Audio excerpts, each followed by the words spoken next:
What you're going to learn on this episode today is how to truly run, own, operate, and enjoy a GoMobile business. A business where you can literally live anywhere, work from anywhere, sell from anywhere, gain tax benefits from anywhere, stay for as long as you want. And so you're going to learn that stuff. If that stuff is remotely interesting to you, yes, we're in a new world. Yes, we're in work at home environment. Yes, we're in this online world. You've interacted with me, many of you, some of you for 10, 13 years, all online. And, I can be in Bali or I can be in Turkey as it was, or I can be completely unplugged. And that's a bonus. And you're going to learn today how you can actually accomplish this in your business while your business still runs. And you may be one of 3 different people. You may be somebody that wants to look to live in another country for an extended period of time and totally immerse yourself into the culture like I did here in Cabo San Lucas, Mexico, from America.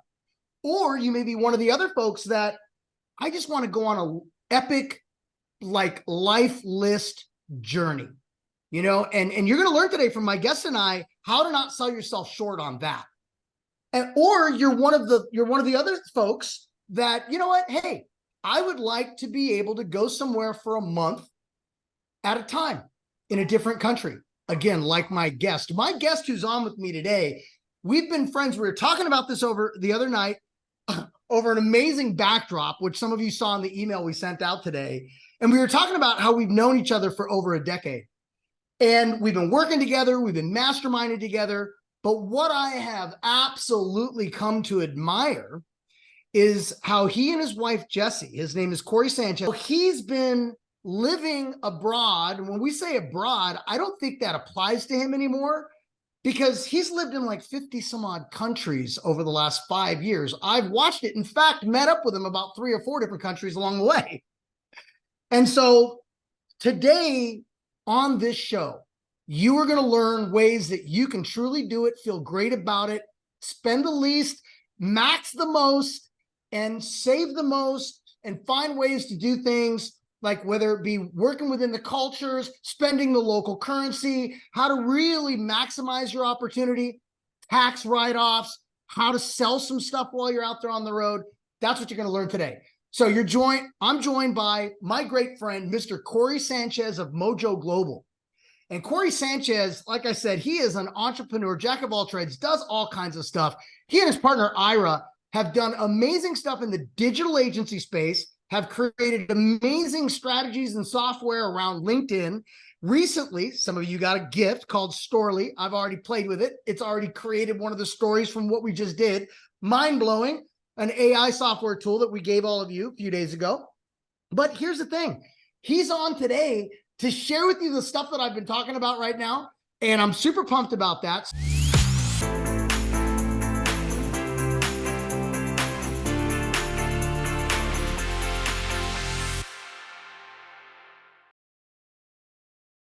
So let me kind of set the framework here because I did a private call with some of my agency owners. And it was about this stuff, but I wanted to be joined by you because, you literally have been living in different countries, 52 or 4 or something like that to be exact, over the course of the last 5 years. And maybe I'm short a year or I remember it all started with a plan to do it for a year and try it out. I remember that. And then all of a sudden you decided, so go ahead, share that story. Okay, so yeah, we've 52 countries. We had a fairy tale wedding in Barcelona. We've done magical balloon rides with friends in Cappadocia with Damien and Nikki. We ate the best sushi in the world in Japan. We saw fireworks in Cannes, a fireworks competition in Cannes, France. Took part in the largest food fight in the world, La Tomatina in Spain. Hiked the Alps, ate crickets and ants in Mexico with Damien in Mexico City. Swam in the same waters that Jesus did in the Sea of Galilee, and got stuck in New Zealand for COVID. And then also played bowling with explosives in Colombia. So it's got a little game called Tejo, and that's just like a very small amount of things that we've done. So, but it actually started, you know how it originally started? So Damien is Jesse, my wife. So we've been together for over a decade. So basically we started off a tradition every year for New Year's where we'd go to a new place. So we would actually go we were make sure we went to a new country for New Year's, because we wanted the first day, the first moment, the first minutes of our new year to be in some place new that we've never experienced, so we could experience it together. So that was it. So we created that as a tradition, and we did that for a number of years before we ever went on the road. And so then we're like, one year we're out there and we're doing this, and we're like, we're just looking at each other. I can't remember where we were. And we said, why don't we do this longer? And so the plan hatched right there. So we decided to actually do an extended trip for 2 months and see if the reason we did 2 months, we just want to make sure we wouldn't kill each other while on the road. So basically we went to Argentina and we went to Colombia. We did 30 days in Argentina, 30 days in Colombia, and it went so well. We went back to Arizona. Okay. We packed up our stuff, put it in storage. Okay, got rid of our house. We basically later on we sold our cars, and we went out on the road with the thought we're going to do 12 months, 12 different cities, and that's how it all kickstarted. That's how we started, man. It was a 1-year experiment, and like at the end of that year, you realized the business still runs. You were functional, and why'd you decide to keep it going? I mean, besides the obvious. Well, so I don't know. We just got good at it, I guess. I mean, so there's so much to see, right? I mean, there's so many things to see. So we created an intention around our lives, me and my wife. So we've got our motto for our life, which is go anywhere, do anything. And so that just became how we lived our life. And then you ended up doing a Turkish bath in Turkey. Yeah, exactly. Yeah. Exactly, because we want to do everything. I mean, we've done a beer spa in Czech Republic in Prague, right? We hiked into an ice cave, this magical fairy tale ice cave at the top of a glacier in Austria. You know, so is like we've done so many things. So basically, and I don't know if anybody here does this, but to have like a kind of like a life statement that you put together with your family or your wife on like what the motto for your life is and how you want your life to be lived. So that's what we put together. And so that's why we said, look, we want to be able to go do anything and at any moment's notice. I think it first started with like, we wanted to travel the world. And then we also wanted to be there for very special occasions with friends. Right. So I mean, I remember one time we were in France and our friend had we were in London and our friend got engaged in France, which we didn't even know about. And we're like, damn, we're like a train ride away. So we hopped on a train, we went out there and we hung out with them that night to celebrate them getting engaged. And then we went back to London the next day. It was like a wild, like 18 hours. And it's cool to be able to do that. So anyway, that's just kind of how we live our life, is just go anywhere, do anything. And I suggest it, like, you know, sit down and create a motto for your for your life, create a motto for your family and how you think things should go. So you know, I'm going to call that the first lesson, if not just go out and do epic shit being the first lesson, but maybe the second lesson here is that we've done it as well. Didn't realize it until you described it. But my wife and I, we were like, when we would get through a hurdle, because inevitably you have the hurdles, we'd be like, Team Zamora, yeah. And so that was our like guiding force of momentum and motivation. But in my vows, when we got married, what would be 10 years as well, Cory, this December, I said that I want to go to all 4 corners of the earth with you. In fact, when we kicked off this trip, I even posted about it and I said, this is that part in the, I want to, you know, touch all 4 corners of the earth with you part in our vows that we're about to embark on. And so, yeah, so I guess we have our own little motto. And, you know, we've done a lot of trampsing around Mexico, saw you in Chiapas and Mexico City, and we've seen a lot of other parts of Mexico, living here for 5 years, living locally area here. But this was the first time for my wife that she's been to Europe or across the pond. For me, I've been over there a couple of times, but Never been to where we went this go around. So that's awesome. Highly encourage all of you to come up with your partner and you and your motto. What's your life motto? What do we work so hard for? Right? We work hard for, guess what? The things that you remember, I know we were talking about memory when we started this thing, is the experiences that you have. It's not the things you bought. It's not the things you've accumulated. And this is what Cory and Jesse have proven to me tenfold. Part of the reason why we just, decided to move to another country. We were watching this by design from our closest friends. But it's like, that truly is, you're not accumulating things because you're not going to pack them around to every other country. You're accumulating lifetime experiences.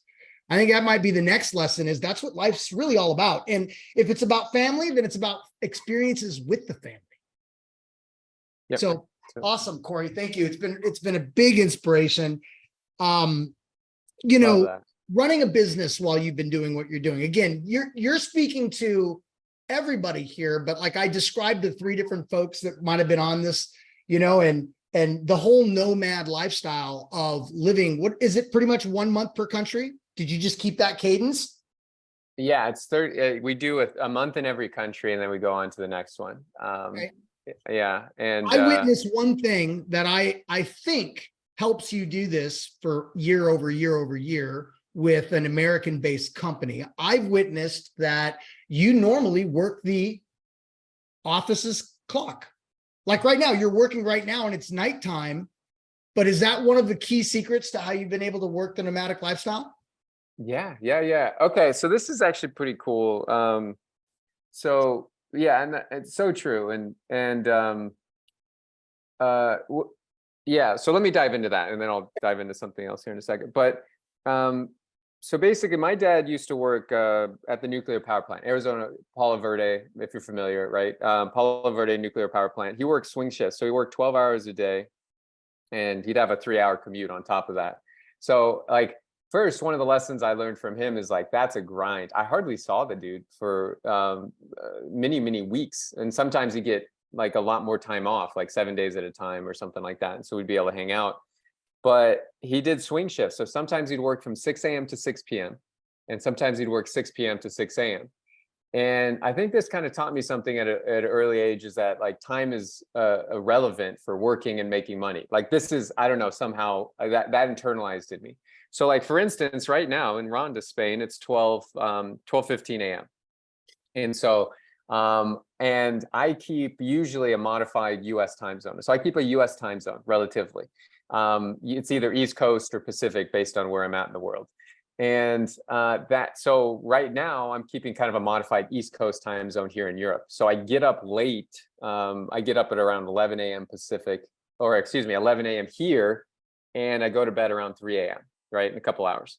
So, and that's my schedule. And then and here's what I do. Like Jesse, my wife, and I, we get up at 11 and we do cool stuff for like 7 hours, right? So we'll get up, we've been like sailing in Marseille, we'll go on trails, we'll go on tours, we'll go do stuff. So for 7 hours, we got free time before we hit the workday. Then we hit the workday and then we work, right? And do the stuff that we need to run the business.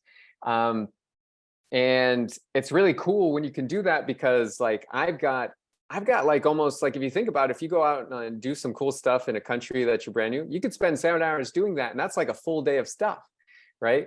So, so it's pretty cool that way. And so we have like basically 2 sides of the day. We have the activity side of the day, and then we have the work day. And we want to keep as much time for sleep. Yeah, well, I get perfect sleep. I get 8 hours of sleep like every night. So here's the thing too, is like you can get amazing sleep. Doesn't matter. There's a couple things you got to do, right? But I can't operate without sleep. I turn into a big baby. So so I need sleep to operate. But yeah, so essentially you can travel the world, have fun, you can run your business and get great sleep and feel good all along the way. So I'll give you guys some hacks on how to do that. But I think this is the first generation that ever existed where, I mean, you can literally travel the world, make money on the road anywhere through through the computer, and you should absolutely take advantage of that. You should absolutely, everybody here should be taking advantage of that in some way, shape, or form, because it's literally never happened before in this way, right? Sure, before, like, go before the computer. I mean, you would, to kind of do this kind of thing, could you do it through the phone? Maybe, that sort of thing. Tons, but it was really a lot more challenging. But because of three inventions, traveling around the world is really, really easy these days. And what are those three inventions? Just to yeah. Well, so like, and let me talk about the recent ones, because obviously there's planes and all that kind of stuff. So I'm going to talk about the recent ones that make a big difference for us. And the first one is, and the first two are mobile apps that we use like a lot. So, going back to apps, like applications, huge. We use Airbnb exclusively. I've probably stayed at 500 Airbnbs over, probably not 5 years, but over, 10 years.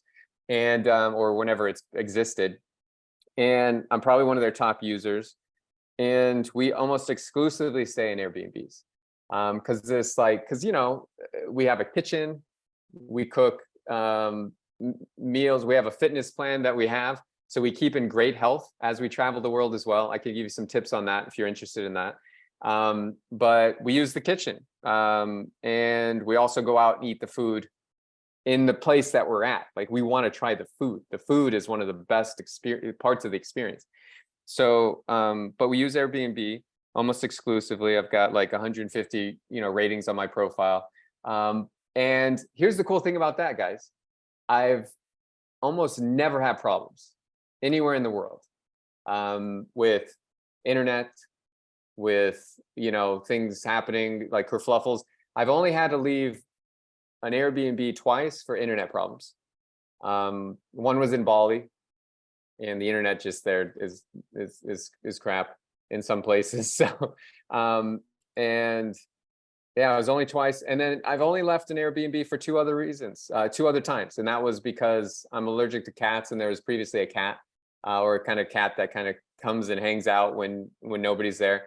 And I'm allergic, so I couldn't breathe. And then also just a mold issue. So basically left Airbnbs 4 times out of like hundreds of stays. And internet's really important for me and my wife. My wife does graphic design, so she's uploading and downloading big files all the time. I get on Zoom a lot. And so that's important. Internet's like wildly important. And so the second invention that's really important is fiber optic internet. Now, when we first started traveling, they didn't have fiber optic in a lot of places, right? But now it's going in. Almost every country is getting fiber optic cable, so you can get faster internet. I get faster internet like anywhere in the world, faster than Scottsdale, Arizona, which is where I'm from. It's crazy.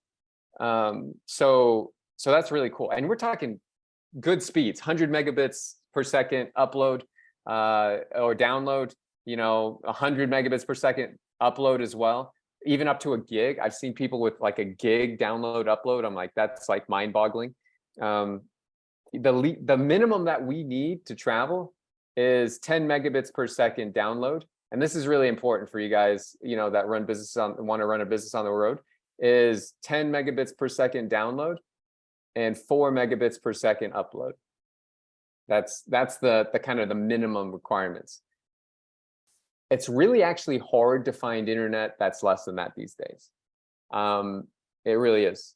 And the way I avoid those situations is that basically I've got a sequence of messaging that I do to Airbnb hosts just to make sure I know what the internet is.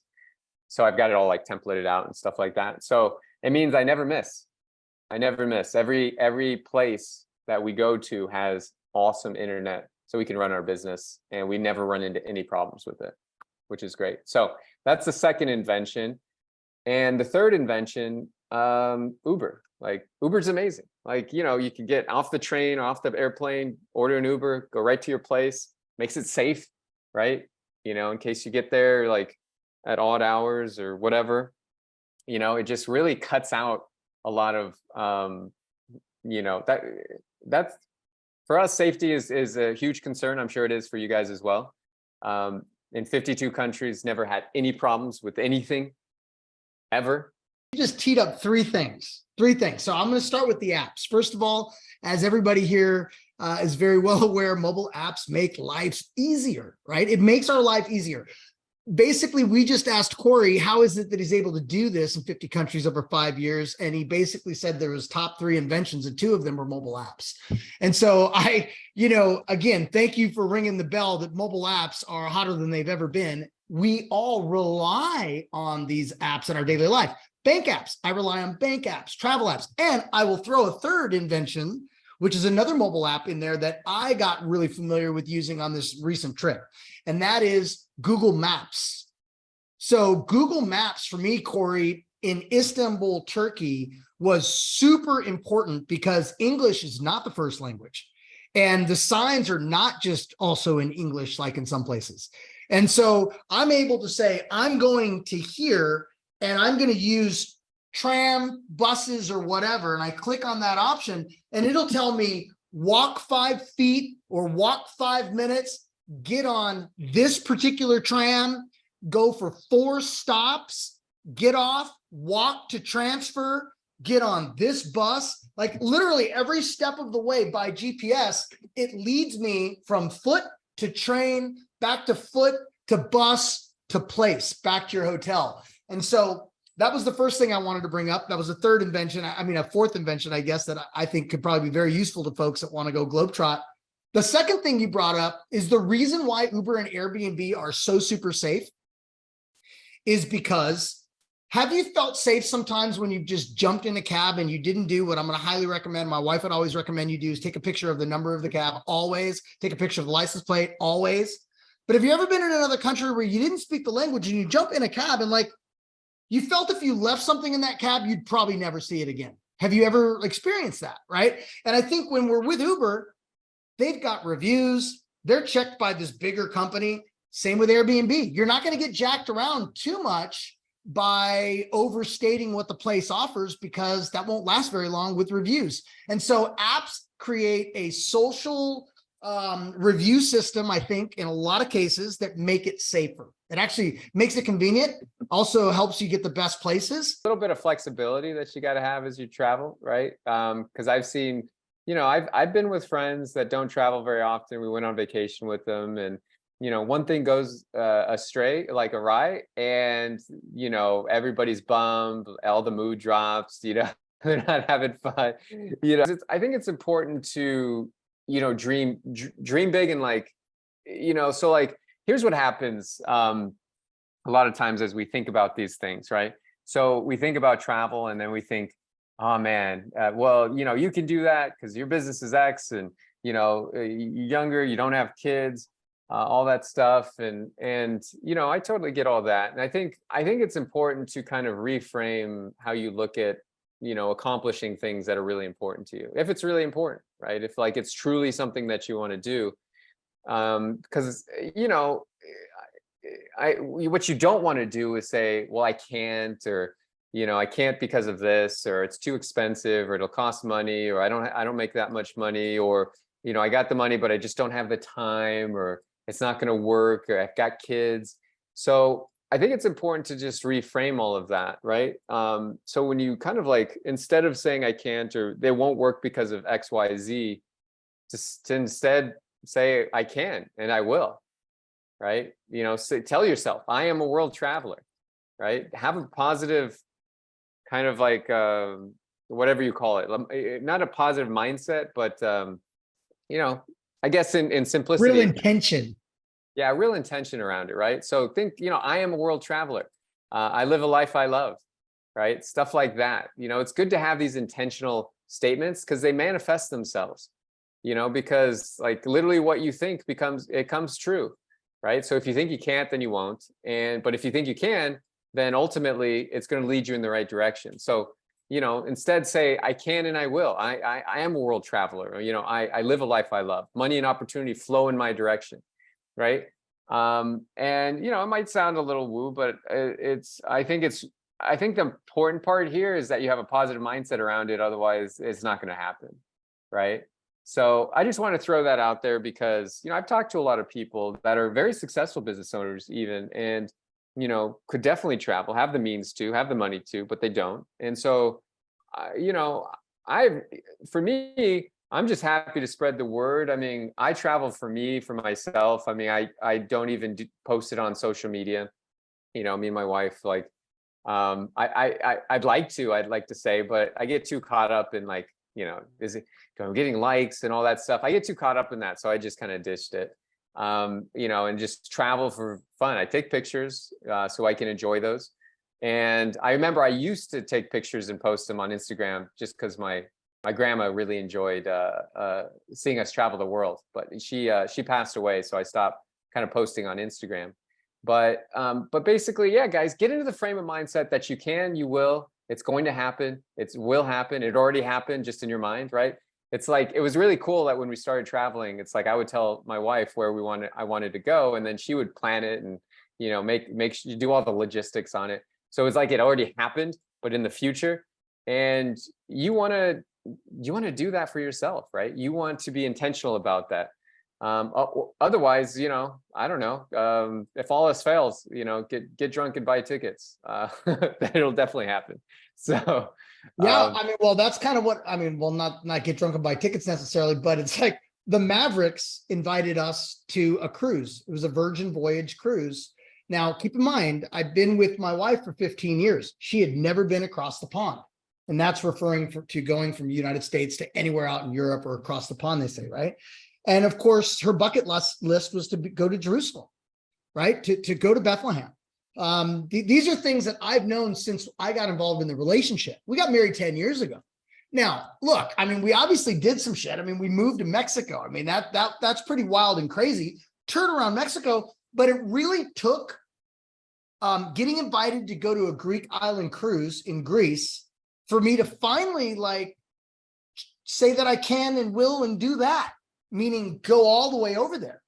And so that started off as a 1-week trip in Greece. And another recommendation I think we'll both give you is if you're going to go that far and travel that long, 12, 14-hour flights, maybe spend a little more time when the cruise is over, pick a spot. Because what I realized in Greece was, man, I can go to France, I can go to Italy, I can go to Tel Aviv, I can go where I went to Turkey and stay on another week. And I would say that, and so that's it. So it took that.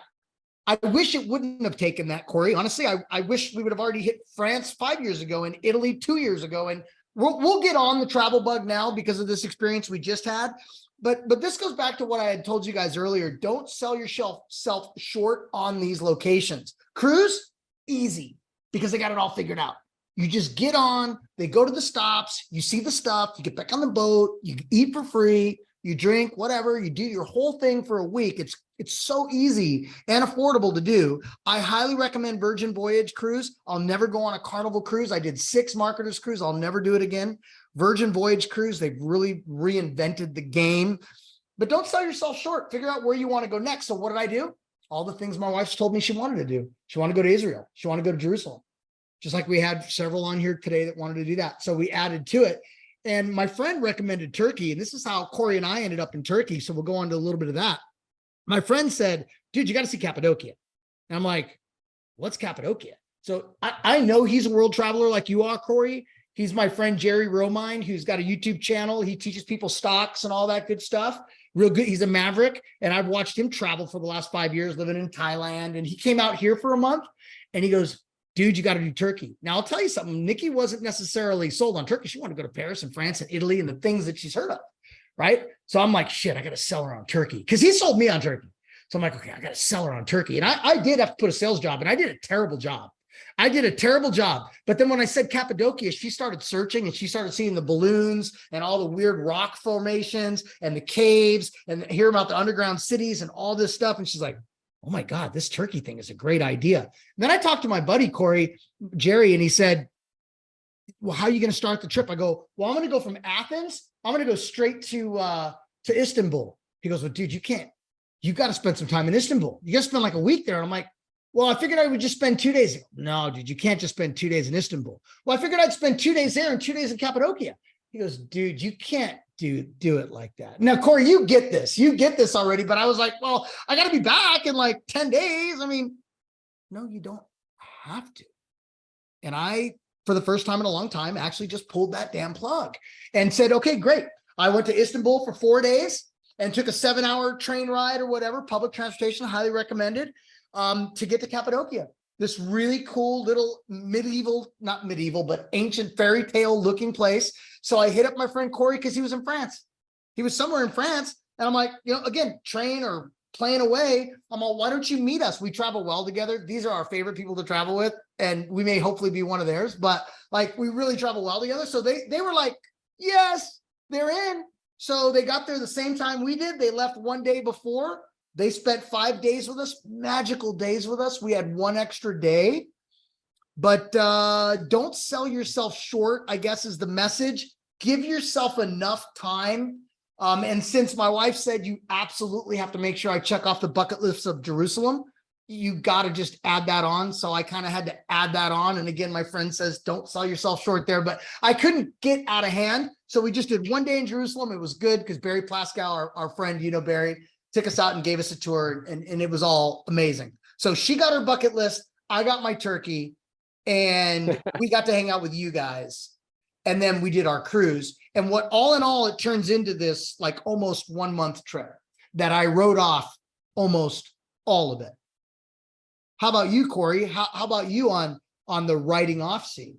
I did business. I hung out with you. We talked business, talked all kinds of business. Oh, totally. I write it all off.